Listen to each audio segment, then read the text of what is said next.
Good afternoon to all of you. जैसा कि last class में हम लोगों ने पढ़ा था कि टीचिंग क्या होता है, टीचिंग की कैरेक्टरिस्टिक्स क्या हैं शिक्षण के, और टीचिंग ऑब्जेक्टिव्स के बारे में पढ़ा था।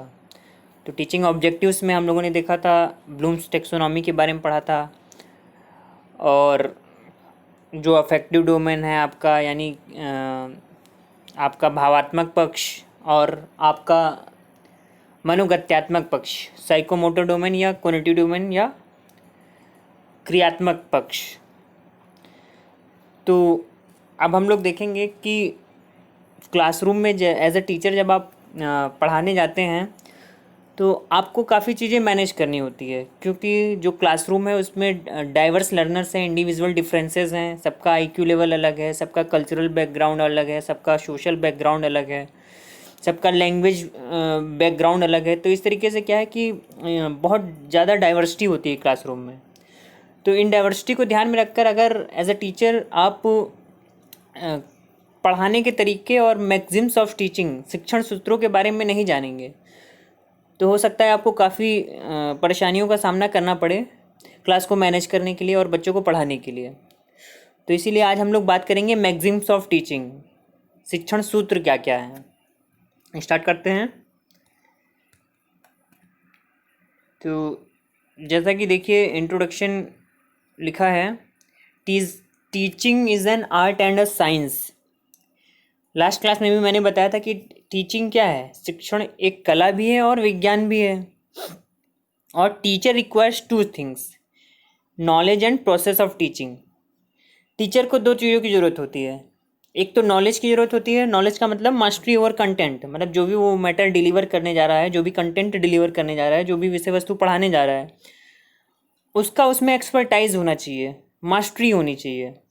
एंड प्रोसेस ऑफ टीचिंग, अब केवल मास्टरी से ही काम नहीं चलेगा, केवल ज्ञान, मैटर का, कंटेंट का नॉलेज होना ही सफिशिएंट नहीं है।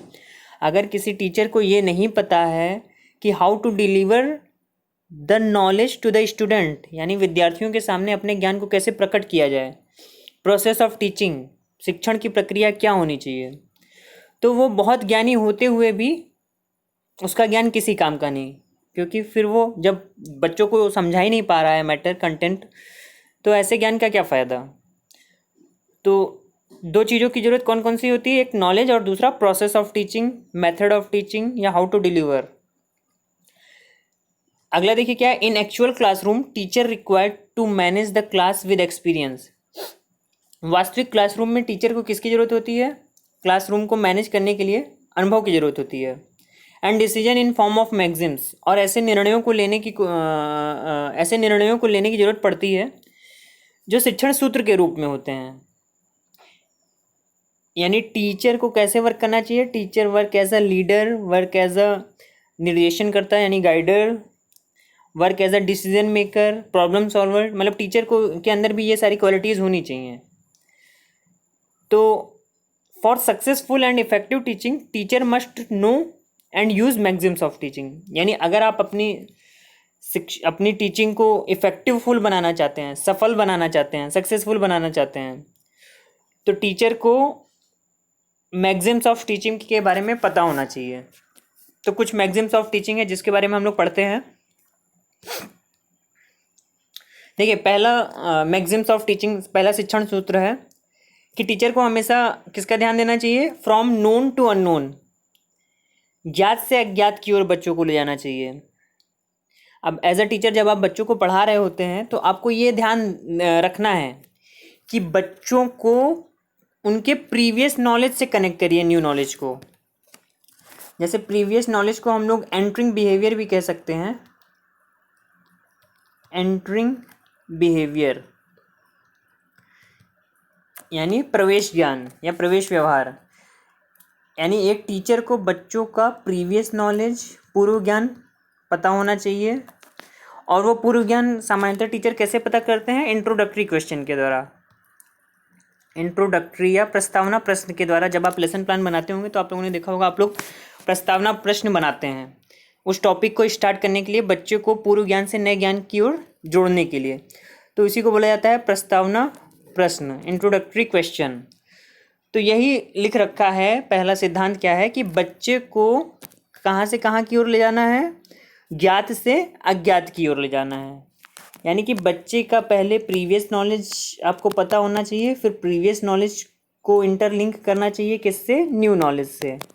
अगर आप डायरेक्ट आते ही न्यू नॉलेज बच्चे को डिलीवर करने लगेंगे तो उसको तो कुछ समझ में ही नहीं आएगा कि क्या टॉपिक है, क्या मैटर है, और आप फटाफट पढ़ाकर निकल लिए। तो जैसे एक एग्जांपल के थ्रू इसको समझें, तो जैसे मान लीजिए बच्चों को हमें प्रॉफिट एंड लॉस पढ़ाना है, तो ये बच्चे का क्या है, अज्ञात पार्ट है, अननोन पार्ट है। तो उसको प्रॉफिट एंड लॉस हम कब पढ़ाएंगे, जब उसको इस बात का ज्ञान होगा कि बाइंग एंड सेलिंग क्या है, यानी खरीद क्रय और विक्रय क्या होता है। जब बालक को क्रय और विक्रय ही नहीं पता होगा तो प्रॉफिट एंड लॉस कैसे जानेगा। यानी कि पहले बच्चे को किसका कॉन्सेप्ट सिखाना है, क्रय और विक्रय का, बाइंग एंड सेलिंग, ये बालक का नोन पार्ट होगा। अब जिस दिन आपको प्रॉफिट एंड लॉस पढ़ाना है तो सबसे पहले बच्चों से क्रय विक्रय से संबंधित प्रस्तावना प्रश्न पूछिए, उसके बाद उन्हें प्रॉफिट एंड लॉस के कॉन्सेप्ट की ओर ले जाइए। इस तरीके से क्या है, बच्चा जो है इस कॉन्सेप्ट को अपने पूर्व ज्ञान से लिंक कर पाएगा। तो पहला शिक्षण सूत्र क्या था, फ्रॉम नोन टू अननोन, ज्ञात से अज्ञात की ओर जाना चाहिए टीचर को हमेशा। अगला है फ्रॉम सिंपल टू कॉम्प्लेक्स, सरल से जटिल की ओर।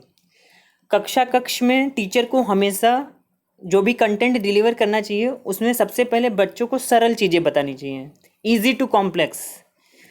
बच्चे को सरल चीज़ें जब धीरे धीरे समझ में आने लगेंगी, फिर धीरे धीरे उसको कठिनाई का स्तर बढ़ाना चाहिए, मैटर का कॉम्प्लेक्स चीज़ें बतानी चाहिए। यानी पहले बच्चे को सरल कॉन्सेप्ट बताएं, उसके बाद कठिन कॉन्सेप्ट बताएं।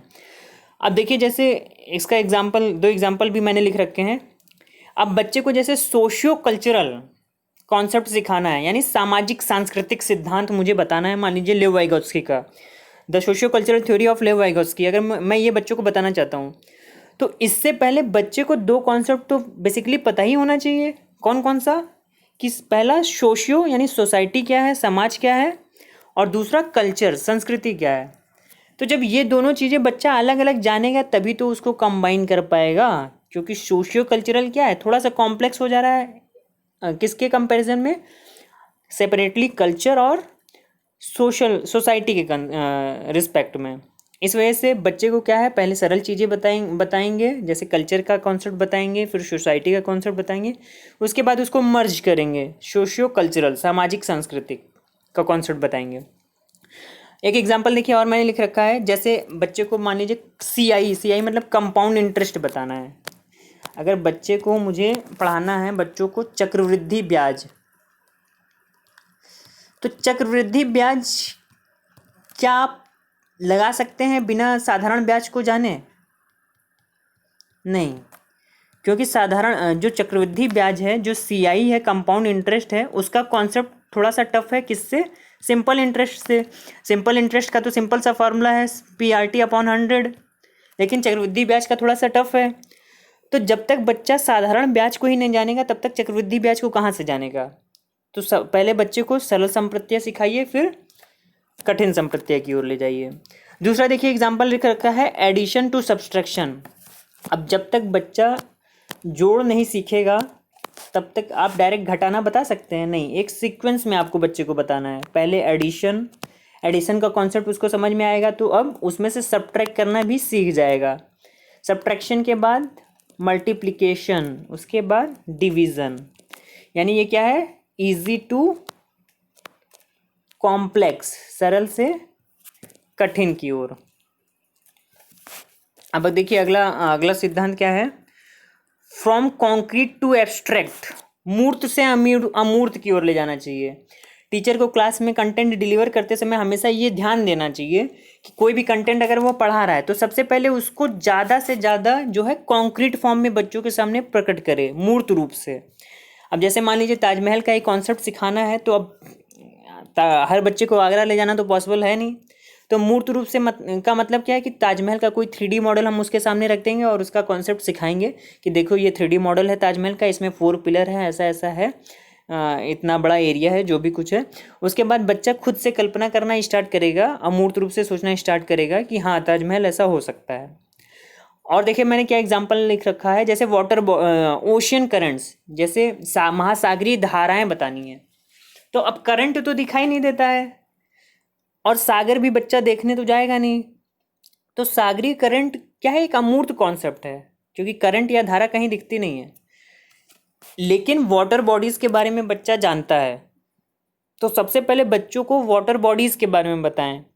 वाटर बॉडीज के भी कई एग्जाम्पल हैं, जैसे नहरें हैं, नदियां हैं, तालाब हैं, पोखरे हैं, इन सब के बारे में बताएं। फिर ये बताएं कि हाँ, जो बारिश का पानी है या जो नदियों का पानी है अल्टीमेटली जाकर कहाँ मिलता है, ओशियंस में।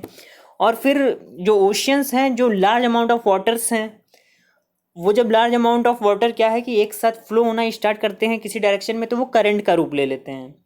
तो ये देखिए क्या है, वाटर मूर्त से अमूर्त की ओर ले जा रहे हैं बच्चे को। या फिर अगर बच्चे को बॉड मास का कॉन्सेप्ट सिखाना है जो कि अभी अमूर्त है, तो सबसे पहले उसे काउंटिंग विद अबेकस यानी अबेकस पर काउंटिंग करना सिखाना होगा। जब बच्चा मूर्त रूप से काउंटिंग सीख लेगा तब वो समझेगा कि बॉड मास क्या है।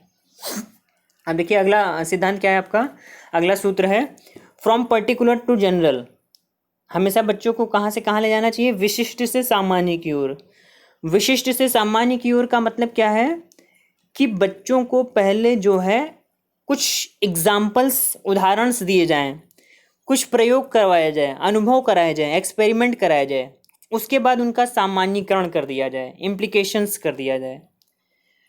जैसे कोई सवाल है बच्चों को, मान लीजिए साधारण ब्याज का ही कोई सवाल दिया गया, सिंपल इंटरेस्ट का, एसआई का, तो पहले पहले बच्चों को एसआई से रिलेटेड खूब एग्जाम्पल्स लगवा दिए गए कि कोई धन है इतने वर्ष में इतना हो जाता है, तो कितने समय में कितना हो जाएगा।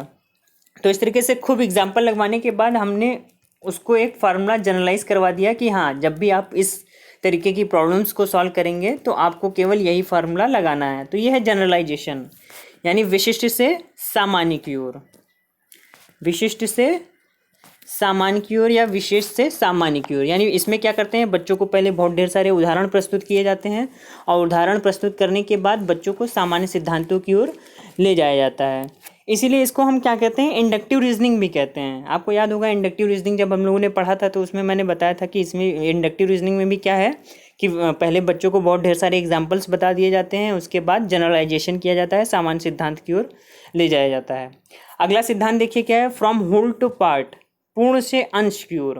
अब पूर्ण से अंश की ओर का मतलब क्या है कि पहले बच्चे को पूरा कॉन्सेप्ट एक बार में बता दीजिए, उसके बाद उसको क्रिटिकली एनालाइज करने के लिए कहिए। जैसे कि मान लीजिए एक आप लोगों ने नाम सुना होगा, एक मनोवैज्ञानिक, एक गेस्टाल्टवाद है साइकोलॉजी में,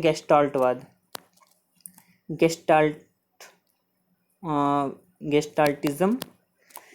तो गेस्टाल्टवाद क्या कहता है कि बच्चे जो हैं किसी भी समस्या को एज अ होल कंसिडर करते हैं, उसके बाद वो उसको कई पार्ट्स में ब्रेक कर कर सॉल्व करते हैं। तो गेस्टाल्टवाद में आप लोगों ने कोहलर का नाम सुना होगा, कोहलर का नाम सुना होगा। उन्होंने दिया था अंतर्दृष्टि का सिद्धांत। उन्होंने ये कहा था कि बच्चा कोई भी हो, किसी भी समस्या को जो है पहले वो संपूर्ण रूप से उसको समझता है। जैसे मान लीजिए पहला बच्चा क्या करता है, अगर वृक्ष का कॉन्सेप्ट सिखाना है तो बच्चे के सामने अगर कोई वृक्ष है तो वृक्ष पर उस जो ट्री है वो केवल ट्री की केवल कोई एक पत्ती पर उसकी नज़र नहीं जाती, वो पूरे ट्री पर उसकी एक साथ नज़र जाती है। यानी वो जो ट्री का कॉन्सेप्ट है उसको एज अ होल कंसिडर करता है। उसके बाद फिर उसका ध्यान कहाँ जाता है, स्टेम्स की ओर, तनों की ओर, रूट्स की ओर, जड़ों पर, फिर पत्तियों पर, फिर डाल पर। इस तरीके से क्या है, अब उनको वो जो पूरा पेड़ है उसको कई पार्ट्स में डिवाइड कर रहा है। तो इसको कहते हैं पूर्ण से अंश की ओर। बच्चा पहले किसी भी समस्या को एज अ होल कंसिडर करता है और उसके बाद जो है उसको कई पार्ट्स में डिवाइड करता है। तो पूर्ण से अंश की ओर ले जाना चाहिए।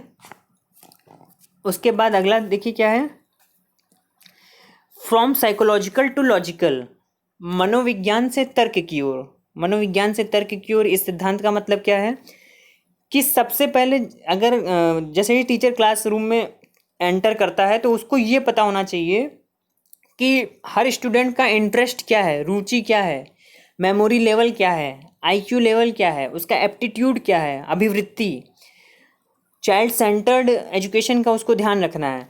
जब टीचर साइकोलॉजिकली टीचर को ये सारी चीज़ें पता होंगी कि बच्चे का एप्टीट्यूड यानी उसकी क्षमता क्या है, उसका इंटरेस्ट क्या है, उसका लर्निंग स्टाइल क्या है, यानी वो ऑडिटरी लर्नर है, काइनेस्थेटिक लर्नर है या ऑडियो विजुअल लर्नर है, यानी उसका लर्निंग स्टाइल कैसा है, उसका आईक्यू लेवल क्या है, उसकी मेंटल कंडीशन क्या है, साइकोलॉजिकल कंडीशन उसकी क्या है। जब टीचर को ये पता होगा तो वो काफ़ी अच्छे से किसी भी कंटेंट को अपनी क्लास में सफलतापूर्वक डिलीवर कर सकता है।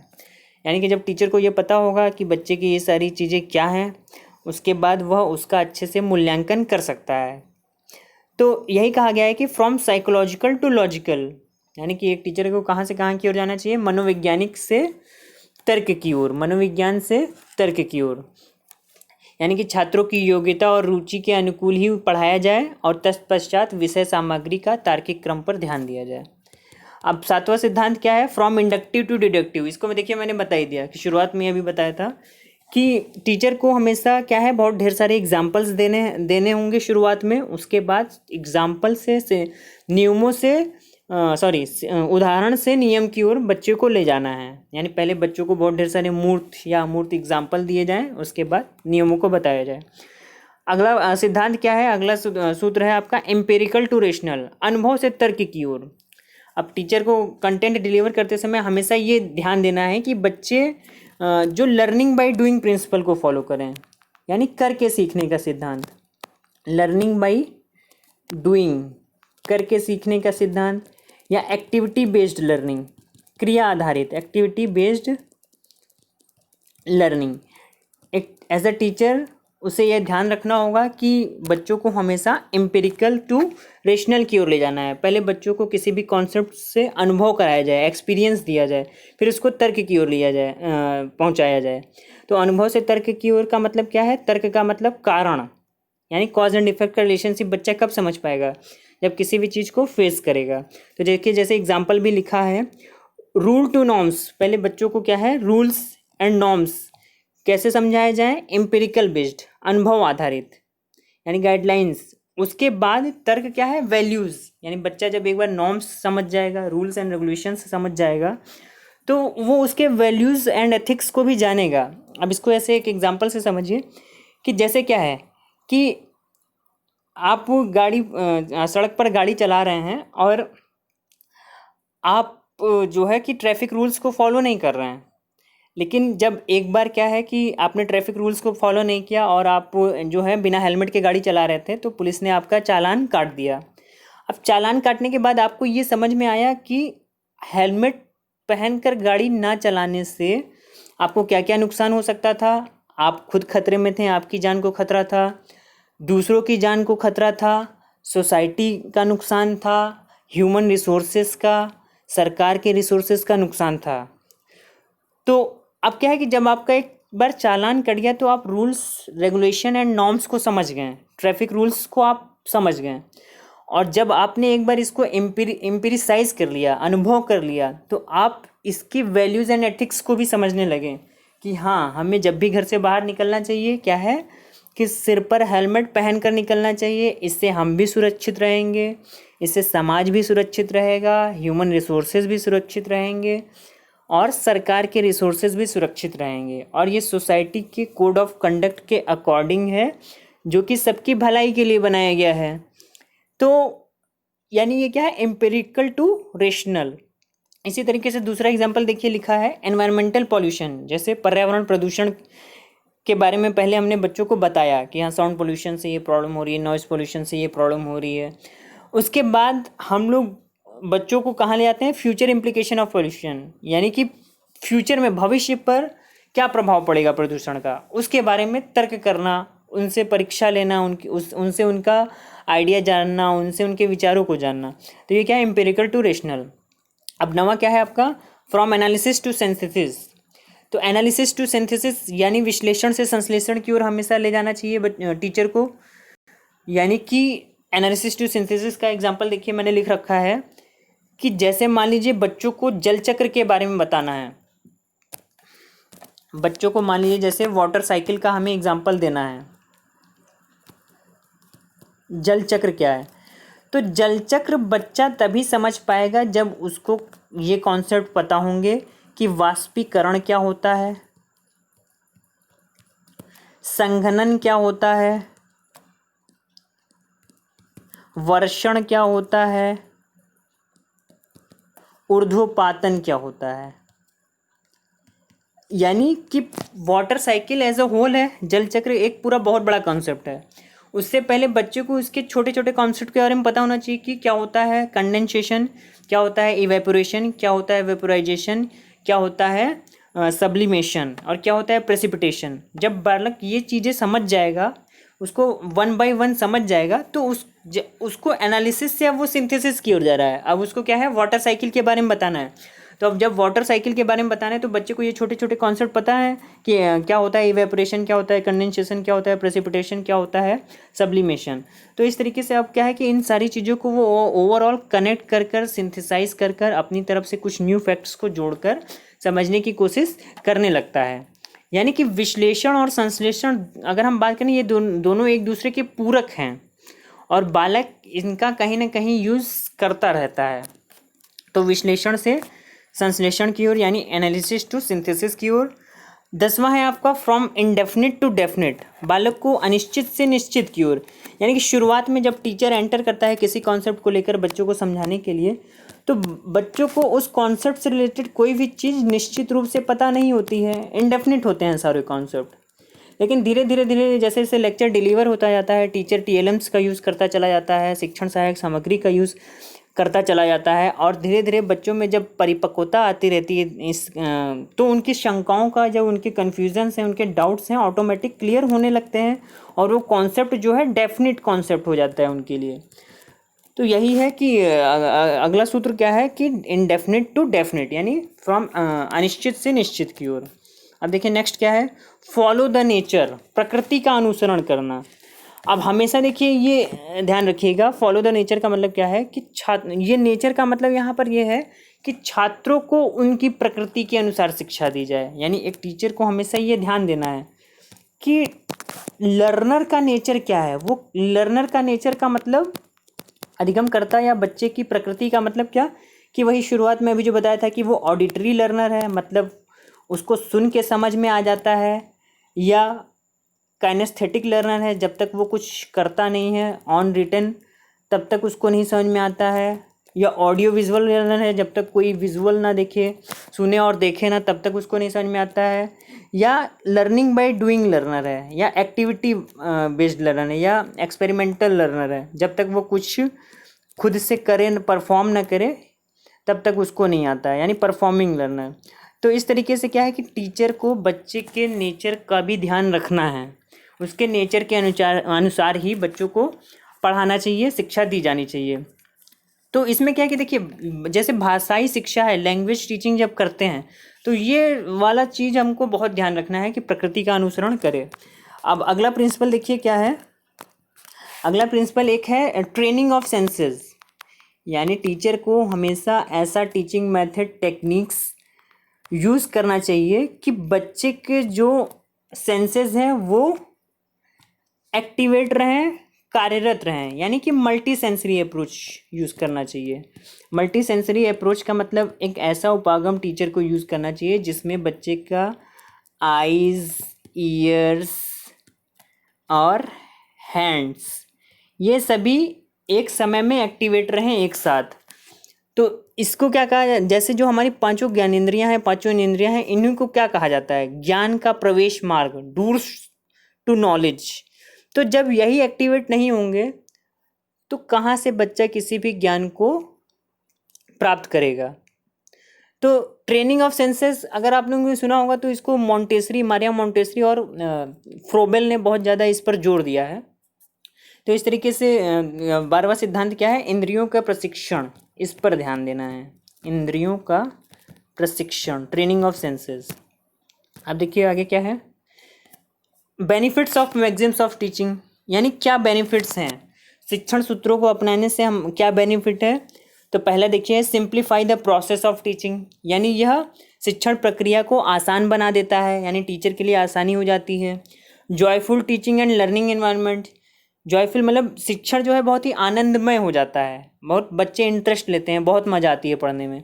और जो वातावरण है, लर्निंग वातावरण क्रिएट हो जाता है, अधिगम का वातावरण बहुत ही अच्छा स्वच्छ क्रिएट होता है, इंटरेस्टिंग हो जाता है। पर्पसफुल टीचिंग, यानी इस दौरान टीचर जो भी कुछ पढ़ाता है जिस उद्देश्य को लेकर वो आया हुआ होता है क्लास में, उस उद्देश्यों की पूर्ति उसकी हो जाती है। To create creativity among students, और क्या इससे फ़ायदा है, बालकों में, विद्यार्थियों में क्या है, क्रिएटिविटी, सृजनात्मकता का विकास होता है। और क्या है, to analyse and synthesise by students, बच्चे विश्लेषण और संश्लेषण करना सीख जाते हैं। टू डेवलप साइंटिफिक एटीट्यूड, बच्चों में मनोवैज्ञानिक दृष्टिकोण और वैज्ञानिक दृष्टिकोण, साइंटिफिक वैज्ञानिक दृष्टिकोण का भी विकास होता है। लर्निंग बाय डूइंग, जैसा कि बताया कि बच्चे करके सीखने पर ज़्यादा जोर देते हैं। और टू डेवलप क्रिटिकल थिंकिंग, बच्चों में तार्किक सोच, क्रिटिकल थिंकिंग डेवलप होती है, यानी कार्य और कारण के संबंध जानने की जो परंपरा है उसका विकास होता है बच्चों में। तो इस तरीके से आज हम लोगों ने देखा कि क्या है मैगजिम्स ऑफ टीचिंग क्या है। अगर फिर भी आपको कोई कन्फ्यूज़न है तो आप कमेंट के द्वारा पूछ सकते हैं। थैंक यू सो मच, आपका दिन शुभ हो।